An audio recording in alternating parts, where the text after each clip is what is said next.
ঈমান শব্দের অর্থ খালাস কর লেনা, আমান কর লিনা, মুক্তি করিয়া লওয়া, খালাস করিয়া লওয়া। মুমিন শব্দের অর্থ যে আপন মস্তব্যটিকে দুর্যোগ থেকে খালাস করিয়া লইছে তারে বলে মুমিন।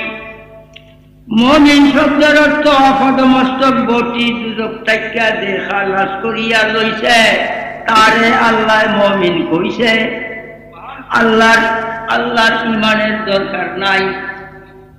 ঈমানের দরকার হইলে ইউমিনুনা বিল গায়ব, আল্লাহর জন্য আবার গায়েব কি আছে? আল্লাহর ঈমানের দরকার নাই রে, আল্লাহ নিজেও মুমিন হইয়া গেছে।